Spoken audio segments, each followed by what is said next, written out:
as a way to organize data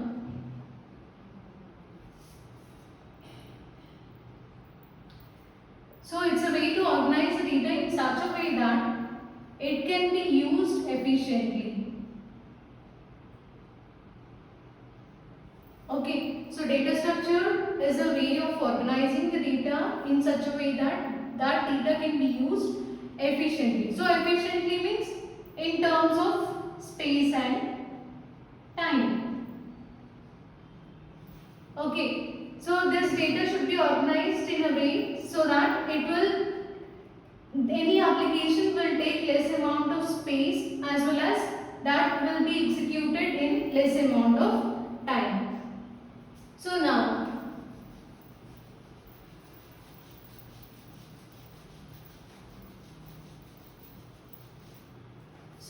I have one question, that is, are we using data structures in real life? So most of us don't know that we are using data structures in real life. So in every application, everywhere you can find this application, everywhere you can find this data structure. Say suppose, so all of us are using mobile phones, right?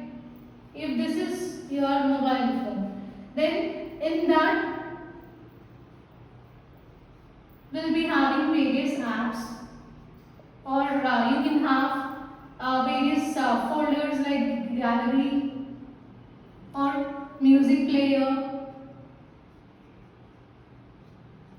So it can be like you can even install any apps like Win Music, Spotify and all, and then you can have many other things.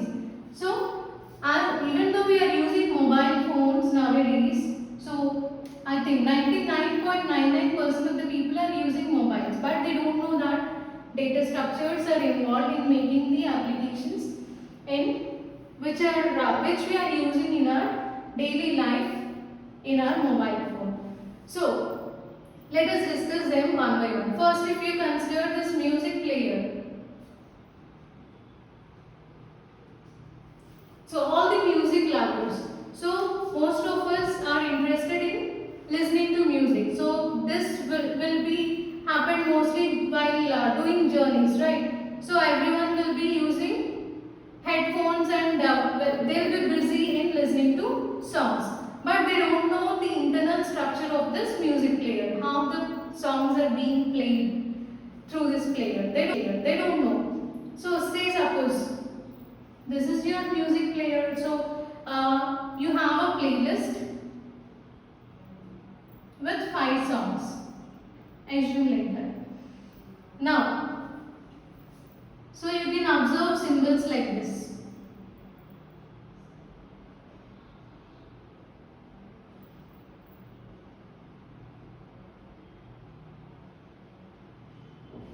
Have you observed these type of symbols while playing songs? Yes, right. In Win Music also you can observe this.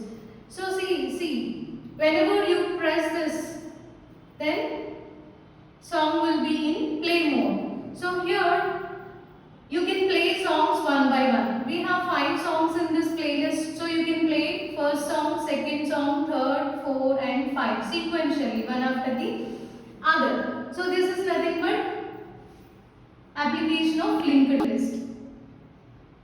That is single linked list.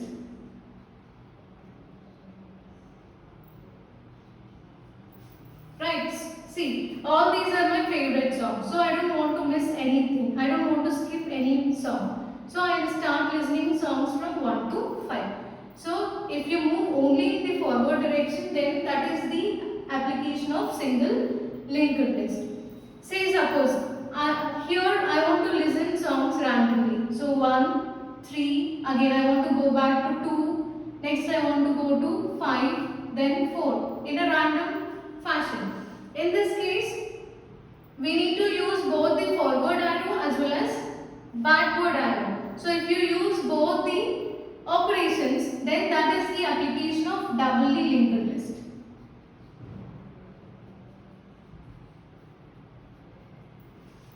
Okay. Next. So again, say so I told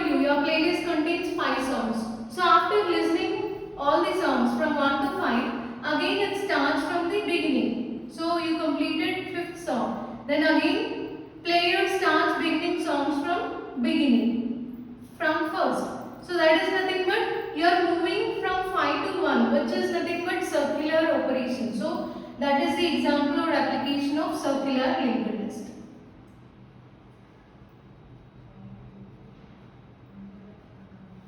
Okay, so this is how linked list. So all these three are categories of linked list, types of linked list. So linked list is one kind of data structure which is used in music player. Okay, so this is one of the best example of data structures, and let us see few more examples.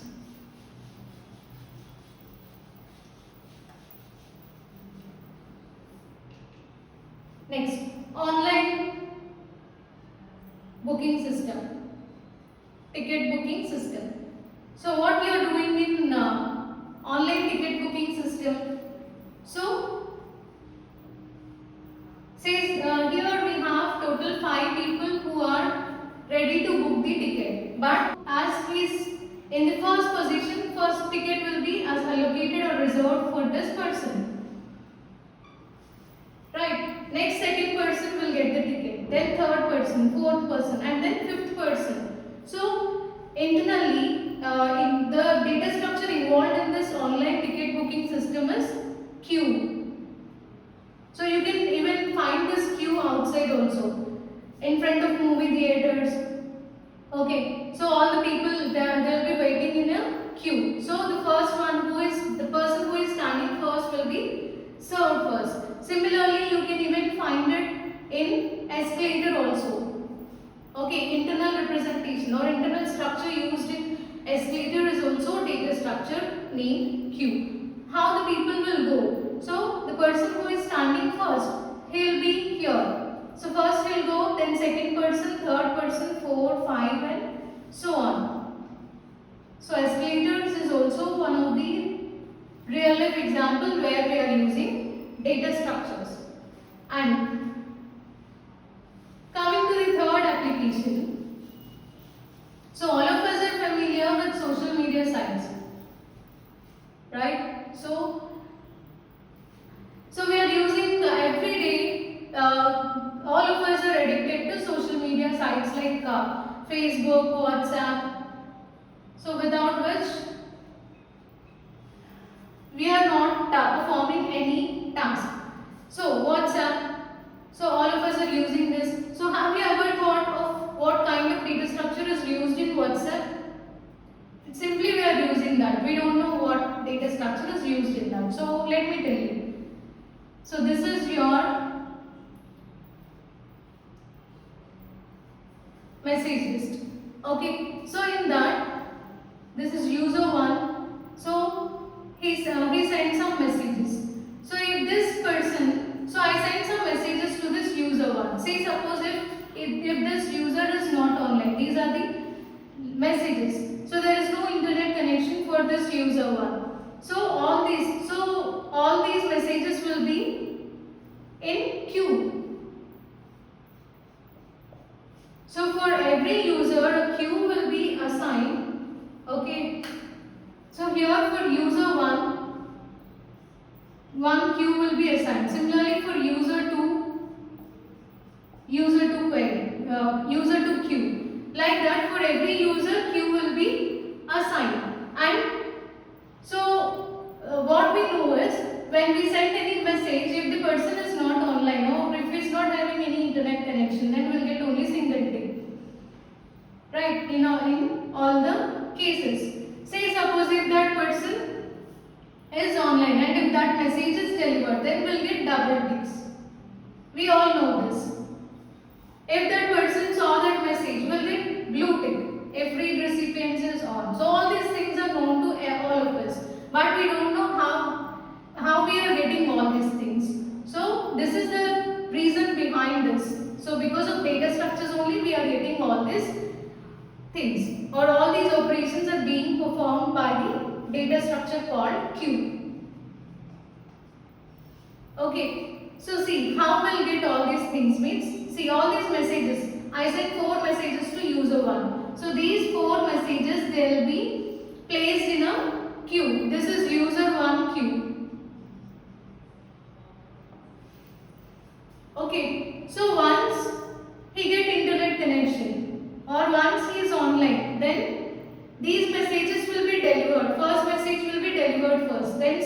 then third and fourth. So all these messages will be delivered to the individual. Then we'll get double ticks. Initially we get only single ticks when this person is not online, and all the messages will be stored in queue. Once he is online, then these messages will be delivered to that person, and if so there is nothing in the queue now. Once all the messages are delivered, you will get double ticks, and those messages will be deleted from the queue, so it becomes empty. Okay, so once everything is delivered, this particular queue will be deleted for this user. So this is how WhatsApp works. Okay, with the help of queue data structure.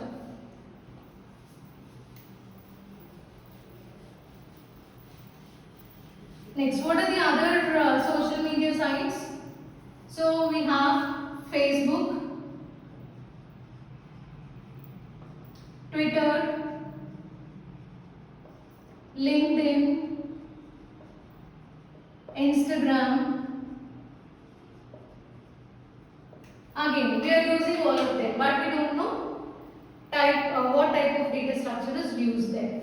So in all these data structures, so if you consider this Facebook, how this Facebook is providing you mutual friends.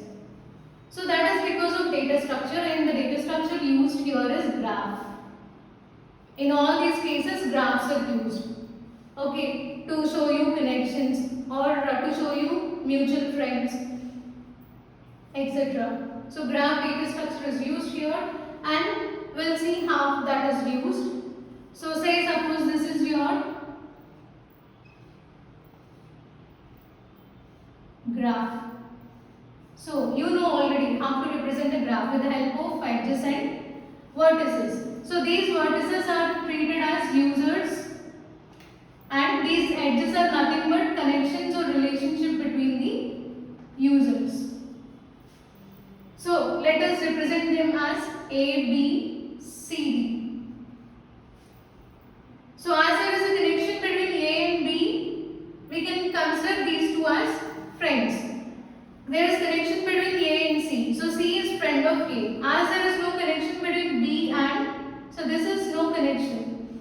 As there is no connection between B and C, they are not considered as friends.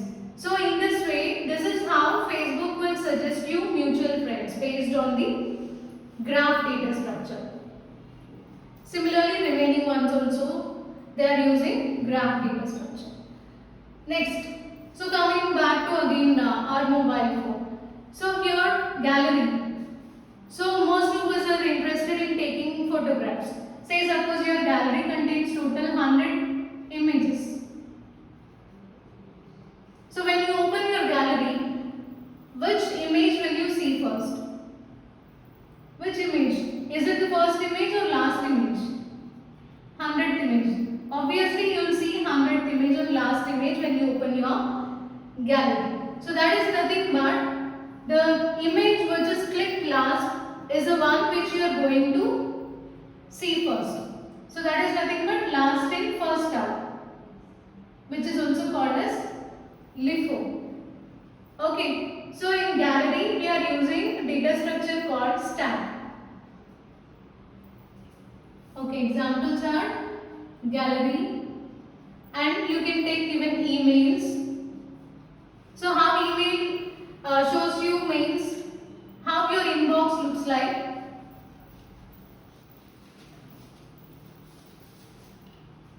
This is your inbox. When you open your mail, you will get like this. So these are various mails you receive. So this message is received at 6:10 in the evening. This message is received at 9:30 night. So this is the new or latest mail which you received. So last mail which you received on that day. Okay. So will you see this mail first or this one? So definitely the message which you got at 9:30. That message you will see first, which is nothing but the latest one or the last one will be read by the user first.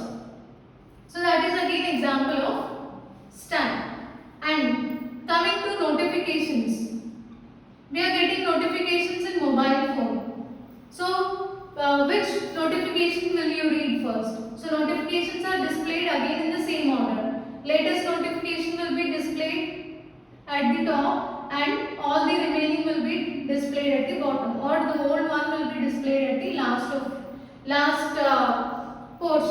position, right? So again, that is notification is one of the examples of stack. So these are various examples where we are using data structures. We have many more applications. So while discussing about these data structures, I will give you clear explanation. Like I will give you even more examples on how we are using data structures in our real life.